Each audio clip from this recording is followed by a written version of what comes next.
छत्तीसगढ़ के वित्त मंत्री ओपी चौधरी ने कहा कि कांग्रेस डूबती नाव में जैसा हल्का फुल्का कदम उठाते हुए देश को संविधान बचाओ, गांधी परिवार बचाओ जैसे अभियानों से भटकाने की कोशिश कर रही है। वहीं उन्होंने भगवान बिरसा मुंडा की 150वीं जयंती पर आदिवासी गौरव और भाजपा के राष्ट्रीय निर्माण दृष्टिकोण को भी याद किया है। वित्त मंत्री ने अपनी बात रखते हुए कहा कि जिस तरह डूबती नाव में सवार लोग परेशान होकर विभिन्न उपाय करते हैं, उसी प्रकार कांग्रेस की स्थिति भी वर्तमान में वैसी ही है और वे निरंतर कुछ न कुछ करने की कोशिश में जुटे हुए हैं।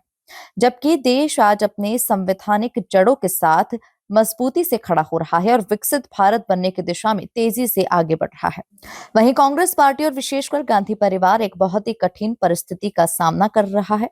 इस कठिन परिस्थिति को भांपते हुए वे भारत बचाओ और संविधान बचाओ जैसे अभियानों के माध्यम से अपनी स्थिति को पुनर्जीवित करने का प्रयास कर रहे हैं, लेकिन देश की आम जनता इस खेल को समझ चुकी है और अब उनकी चालाकियों के प्रति जागरूक हो चुकी है।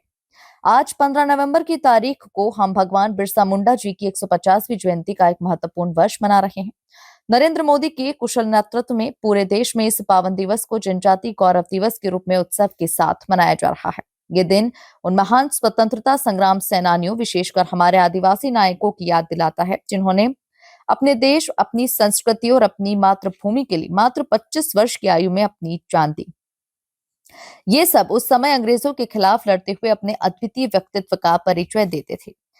इस विशेष अवसर पर मैं पूरे जनजाति समाज, विशेष रूप से देश के 140 करोड़ जनता और छत्तीसगढ़ राज्य के 3 करोड़ छत्तीसगढ़िया भाई बहनों को जनजाति गौरव दिवस की हार्दिक बधाई और शुभकामनाएं देना चाहता हूँ। 15 नवंबर की तारीख धरती आबा भगवान बिरसा मुंडा जी की 150वीं जयंती का ये वर्ष और आदरणीय नरेंद्र मोदी जी के नेतृत्व में, उनके मार्गदर्शन में लगातार पूरे देश भर में जनजातीय गौरव दिवस के रूप में इस दिवस को मनाया जा रहा है। और ऐसे स्वतंत्रता संग्राम सेनानी, ऐसे हमारे आदिवासी नायक जिन्होंने अपने देश के लिए, अपनी संस्कृति के लिए, अपनी मातृभूमि के लिए 25 साल की आयु में जिन्होंने अपना प्राण त्याग दिया था, ऐसे अंग्रेज़ों के खिलाफ लड़ते हुए ऐसे व्यक्तित्व को आज हम याद कर रहे हैं। पूरे जनजातीय समाज को, पूरे देश के 140 करोड़ जनता जनार्दन को, छत्तीसगढ़ के 3 करोड़ छत्तीसगढ़िया भाई बहनों को बहुत बहुत जनजातीय गौरव दिवस की बहुत बहुत बधाई और शुभकामना मैं देना चाहता हूँ।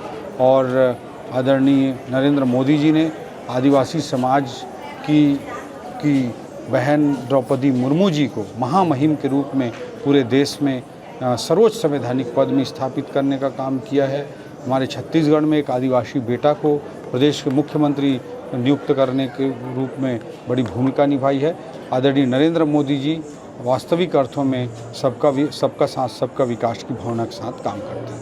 जिस तरह से जनमन योजना चलाकर विशेष पिछड़ी जनजाति तक पहुंचने की कवायद की जा रही है, जी लगता है कि इसका असर चुनाव में भी नजर आएगा और इसी की रणनीति तैयार की जा रही है? देखिए, बहुत सारी चीज़ें होती हैं जो चुनाव या राजनीति या वोट बैंक की राजनीति के लिए नहीं होती हैं। राष्ट्र निर्माण, समाज निर्माण का असली लक्ष्य होता है। Bharatiya Janata party nation first के कॉन्सेप्ट पर काम करती है, राष्ट्र प्रथम के सिद्धांत पर काम करती है। चाहे अटल जी हो, उन्होंने कहा था सरकारें आएंगी जाएंगी, अगर ये देश रहना चाहिए, उसी भाव के साथ वही हमारा मूल वैचारिक भाव है। अब आज तिरंगा यात्रा हो रही है, आज तिरंगा यात्रा होती है, स्वच्छता के अभियान चलते हैं। ये ऐसे कार्यक्रम हैं जिससे सीधा कोई वोट बैंक या राजनीति का जिससे कोई ताल्लुकात नहीं होता। लेकिन भाजपा केवल शासन के लिए, केवल राजनीति के लिए, केवल सरकार बनाने के का काम नहीं करती है, बल्कि राष्ट्र निर्माण का काम करती है। भगवान बिरसा मुंडा जी को इस व्यापक रूप से याद करना भी राष्ट्र निर्माण में आदिवासी समाज के योगदान को, जनजातीय समाज के योगदान को विशेष रूप से रेखांकित करना इसका उद्देश्य है। ये समाज निर्माण, राष्ट्र निर्माण का भी काम है। बिहार में आंधी चली एनडीए की